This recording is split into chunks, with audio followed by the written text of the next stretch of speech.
કેમ છો? Good morning મારા વાલા મિત્રો. આજે તારીખ થઈ ગઈ છે 9/12/2025 અને વાર થયો મિત્રો આજે મંગળવારનો દિવસ. જય જય શ્રી સીતારામ, જય જય શ્રી હનુમાન દાદા. હનુમાન દાદાના ચરણોમાં આપણે પ્રાર્થના કરીએ કે હે દાદા, મંગળવારે તો કમસે કમ થોડું મંગળ થાય એવું કંઈક કરજો, પણ લાગતું નથી. આજે 102 અંક ગિફ્ટ નિફ્ટી માઇનસ બતાવી રહી છે, તો પછી દાદા જ બચાવે આપણને આજે, બરાબર ને?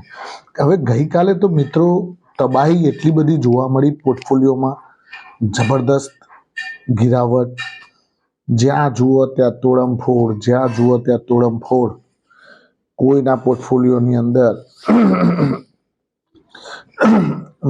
માન લો કે કોઈ મિડ કેપ રોકાણ કરીને બેઠા છે, સ્મોલ કેપ 2.5-3% સ્વાહા થઈ ગયું, 0.5% મિડ કેપ સ્વાહા થઈ ગયું. જ્યાં જુઓ ત્યાં તોડમફોડ.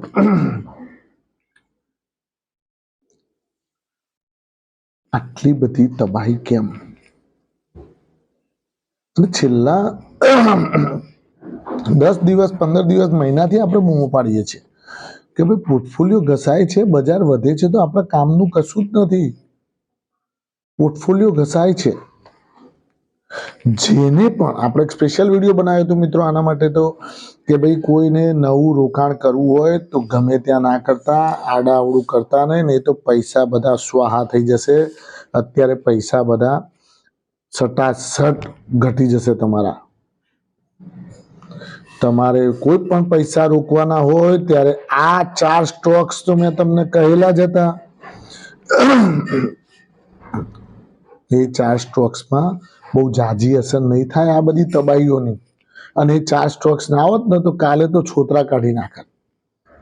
જો એ 4 સ્ટોક્સ તૂટ્યા હોત ને, 4 થી 6 સ્ટોક્સ, તો છોતરા નીકળી જાત. કયા 5 થી 6 સ્ટોક છે તમને કહી દઉં: Infosys, TCS, HCL tech, Reliance, HDFC bank, ICICI bank. આ બધા જે સ્ટોક્સ છે જે બજારનું વેટેજ છે મોટું. બાકી ઇન્ડિગો એ તો કાલે બધાને લઈને વિમોન નેચર ઊંચું ઉડવાનું હોય જગ્યાએ નેચર લઈ ગયો.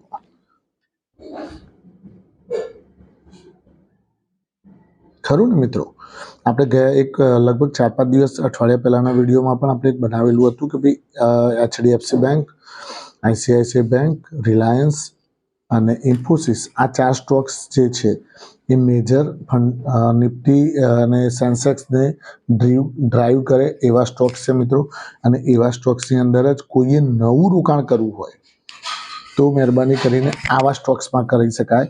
બાકી આડાઅવળા ક્યાંય પણ અખતરા કરતા નહીં તો દાજી જશો. શું થશો? દાજી જવાય.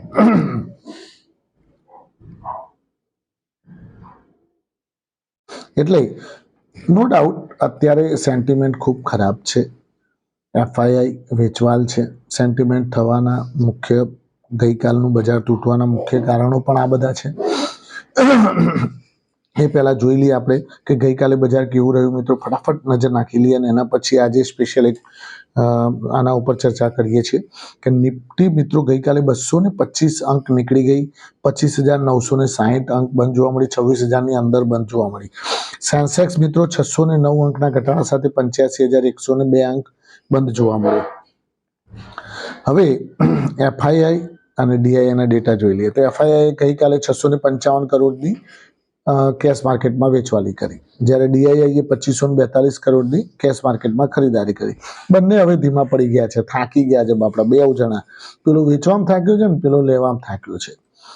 હવે વધનારા શેરો ઘટનારા શેરો પર ફટાફટ નજર નાખીએ તો ડ્રેજિંગ કોર્પોરેશન 14% ગઈકાલે તેજી, લેટેન્ટ વ્યૂ 10.3% તેજી, નિવા બીપા ઇન્સ્યોરન્સ 2.6% તેજી, 3M ઇન્ડિયા એમાં 2.3% તેજી અને હોમ ફર્સ્ટ ફાઇનાન્સ એમાં પણ 2.2% તેજી જોવા મળી. હવે આપણે વાત કરીએ ઘટનારા શેરો. ઘટનારા શેરોમાં તો લાઈન લાગી ગઈ હતી કાલે, આમ જાણે એક જાણ બીજો આવે. કેનેસ ટેકનોલોજી 12.6%ની મંદી, ઇન્ડિગો 8.3%ની મંદી, Sterling and Wilson renewable energy 8%ની મંદી, TTML Tata teleservices 7.1%, Honasa consumer 6.8%, પછી એજિસ લોજિસ્ટિક, એજિસ વોપાક 6.5%, ડેટા પેટર્ન્સ 6.5%, અને એન્જિનિયર્સ ઇન્ડિયા 6.3%. આ બધા ગઈકાલે તૂટવામાં લાઈન બંધ હતા, પાછા પડ્યા જ નહીં તૂટવામાં, સટાસટ તુજાનું આવ્યો. કાલ તો લાઈન લાગી ગઈ હતી. અને ભાઈ થાય જ ને, ગઈકાલે બધું સેન્ટિમેન્ટ જ દોડી નાખેલું, અને મિડ કેપ અને સ્મોલ કેપ ઉપર જ પર્ટિક્યુલરલી જ્યારે હેમરિંગ ચાલતું હોય ત્યારે આ બધા ક્યાંથી બચે? જ્યારે સેન્ટિમેન્ટ સુધરતું હોય ને ત્યારે તો નફો ના કરતા હોય ને એવા ફૂદા ચગવા માંડે. જ્યારે સેન્ટિમેન્ટ સારું હોય ત્યારે મિડ કેપ સ્મોલ કેપ એકદમ હવામાં ઉડતા હોય ત્યારે પેલો ના, જેને જિંદગીમાં નફો ના જોયો હોય ને એ લોકોએ ઉડવા માંડે પતંગના જેમ. હવે ગઈકાલે મિત્રો ઇન્ડિગોની જે ફ્લાઇટ ઇન્ટરગ્લોબ એવિએશન કંપનીમાં ક્રાઇસિસના કારણે થોડું પ્રોબ્લેમ ચાલી રહ્યો છે. એની ઉડાન ભરવાની જે ક્ષમતા છે એ ઘટી ગઈ છે.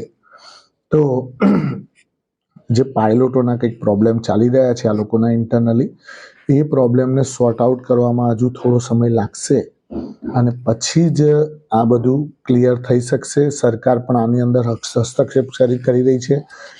એવિએશન ડિપાર્ટમેન્ટ જે આપણું આવે છે મંત્રાલય, એવિએશન મંત્રાલય, એના દ્વારા હસ્તક્ષેપ કરી અને એમાં પ્રોબ્લેમને સોર્ટ આઉટ કરવા માટે કોશિશ કરી રહ્યા છે. થોડા દિવસો લાગશે, પણ આ ઇન્ડિગો નિફ્ટીનો સ્ટોક છે. હવે ઇન્ડિગો તૂટે જોશથી એટલે નિફ્ટીને નીચે લઈને દોડે, ખરું ને મિત્રો? એનું વેટેજ છે નિફ્ટીની અંદર, એટલા માટે એ પણ ધડમ દઈને નીચે આવ્યો તો એ નિફ્ટીને પણ સ્વાભાવિક છે કે નીચે લઈને આવી શકે છે. અને બીજી વાત કરીએ તો 65% જેટલા વિમાનો ભારતની અંદર ઇન્ડિગો જોડે છે. બાકીના બધા જોડે 35% છે. સ્પાઇસ જેટ છે, પછી એર ઇન્ડિયા છે, આ બધા જોડે 35% છે. આની જોડે ખાલી એકલા જોડે 65%. અને બધું બહુ મોટું તોતિંગ કામકાજ કરી નાખેલું આણે. ભમાભમ ફ્લાઇટો ઉડાડો. જ્યારે તમે બુકિંગ કરવાનું, તમે પોર્ટફોલિયો ખોલો ને તો તમને સીધા ઇન્ડિગોના જ વિમાનો દેખાય, ખરું મિત્રો? એટલે આવું પ્રોબ્લેમ્સ હતો. એટલે વધારે પડતું આપણે એના ઉપર હાવી થઈ ગયા હતા. એટલે એ જ્યારે એકદમ સ્તબ્ધ થઈ ગયો તો આખું બધા પેસેન્જરો કેટલા હેરાન થઈ રહ્યા છે. જ્યાં આપણે એરપોર્ટ ઉપર તમે જુઓ, એ લોકોનું જે રો કકડ જુઓ, એ લોકોને જ્યાં પહોંચવાનું હોય ત્યાં પહોંચી નથી શકતા. અને જ્યાં લગ્નમાં કોઈને પહોંચવાનું હોય, કોઈકને મળવાનું હોય, કોઈક મરવા પડ્યું હોય ને ત્યાં મળવા જતા હોય તો પણ છેકથી આવેલા હેરાન થતા હોય છે. હવે આ બધી વાત તો ઠીક છે. હવે આના મુખ્ય કારણો તમને હું કહી દઉં તો બજાર ઘટવાના ગઈકાલના, તો એક તો રૂપિયાનો ઘસારો, ડોલર સામે રૂપિયો ઘૂંટણે પડી ગયો છે, 90 ઉપર નીકળી ગયો છે, એટલે એ એક મોટું કારણ છે. પછી બીજું કારણ છે મિત્રો એફઆઈઆઈની સતત વેચવાલી, અને ત્રીજું કારણ છે ઇન્ડિગોની કમજોરી. આ 3 કારણોસર ગઈકાલે બજારમાં ભમાભમ વેચવાલી જોવા મળી મિત્રો. એમાં રૂપિયાનો ઘસારો એટલે તમે સમજી શકો છો કે 90 ઉપર નીકળી ગયો એટલે અમેરિકા આપણા કરતાં 90 ગણું આગળ છે. આનો મતલબ આ થાય મિત્રો, આપણો એ લોકોનો 1 રૂપિયો બરાબર આપણા 90 રૂપિયા. તો શું ગણવાનું, ખરું ને મિત્રો? એટલે આપણે 90 ગણા પાછળ છીએ. લંડન કરતાં આપણે 120 ગણા પાછળ છીએ. કેનેડા કરતાં આપણે 65 ગણા પાછળ છીએ. ઓસ્ટ્રેલિયા કરતાં આપણે 60 ગણા પાછળ છીએ. 59 ગણા પાછળ છીએ. આ બધાનો મતલબ આ થાય. પરંતુ ધીમે સરકારને આરબીઆઈએ હસ્તક્ષેપ કરી અને કંઈક એમાં, અચ્છા બીજું કે આજે ચોખાવાળા જે સ્ટોક્સ છે એમાં પણ આજે હલચલ જોવા મળી શકે છે. કારણ કે ડોનાલ્ડ ટ્રમ્પે ગઈકાલે રાત્રે સ્ટેટમેન્ટ આપ્યું છે કે ચોખાના ભારતમાંથી જે ઇમ્પોર્ટ થાય છે એના ઉપર ટેરિફ લગાવવાનું વિચારણા કરી રહ્યા છે. એટલે પાછું નેગેટિવ પરિબળ કામ કરશે. એટલે એલટી ફૂડ, કેઆરબીએલ એ બધા ઉપર આજે ધ્યાન રાખજો, એમાં હલચલ રહી શકે છે મિત્રો. પછી આ ઇન્ડિગો ક્રાઇસિસના કારણે શું થયું મિત્રો, હોટલ બિઝનેસ ઉપર વધારે અસર પડવા માંડી.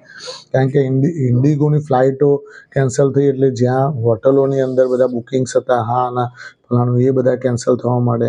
કારણ કે એ લોકોને બી ત્યાં બધું આડાવડું લોચા થઈ ગયા. ખરું ને? કારણ કે આ લોકોને શું હોય કે ભાઈ હું આટલા વાગે અહીંયા ઉતરીશ એટલે ત્યાં ચેકિંગ કરીશ, પણ હું ચેકિંગ કરે અહીંથી ઉડે તો ત્યાં ઉતરે તો ચેકિંગ કરે ને, કે ચેકઆઉટ કરે ને પેલો ભાઈએ, પહોંચ્યા વગર હું ચેકિંગ કરો તમે? એટલે પેલા હોટલવાળાને તો બાપડાને એ રૂમે બુક કરેલો હોય એને કોઈને અપાય નહીં, અને આનું હવે ત્યાંથી કેન્સલેશન કરાવે, ઢીકણું ફલાણું, આ બધા પ્રોબ્લેમ્સ ક્રિએટ થયા. આમ તો બહુ લાંબુ હેરાનગતિ થતી હોય છે એક ક્રાઇસિસના કારણે મિત્રો. એટલે જનજીવન ઉપર અસર થઈ જતી હોય છે. અને ટ્રાન્સપોર્ટેશનમાં તો આપણે હવાઈની અંદર સૌથી સારામાં સારું જો સર્વિસ હતી અને સૌથી સારામાં સારા વધારે ક્વોન્ટિટીમાં પ્લેન ઉડતા હતા તો ઇન્ડિગોના હતા.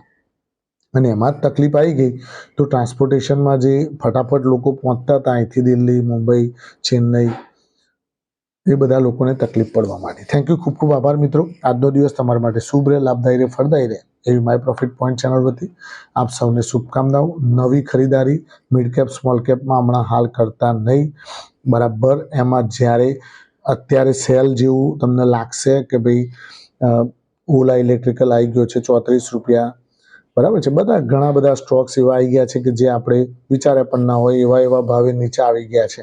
તો લેવાનો ટાઈમ પણ છે એવું પણ કહી શકાય, પણ એમાં થોડો ઘસારો પડવાની ગણતરી રાખતા હોય તો તમે એન્ટર થજો. અને હજુ તમારે થોડું, અને જો તમારે લેવું જ હોય તો થોડું થોડું કરીને લઈ શકો. દાખલા તરીકે 5%, 2%, 5%, 2% કરીને તમારી મૂડીમાંથી તમે ઇન્વેસ્ટ કરી શકો છો. બાકી HDFC bank, Reliance, Infosys, TCS અને ITC આ બધા સ્ટોક્સની અંદર રોકાણ કરાય. સેફ જર્ની માટે પૈસા આપણા સેફ રહે. થેન્ક યુ, ખૂબ ખૂબ આભાર. આજનો દિવસ શુભ રહે, લાભદાયી રહે, ફળદાયી રહે એ માય પ્રોફિટ પોઈન્ટ ચેનલ વતી શુભકામનાઓ.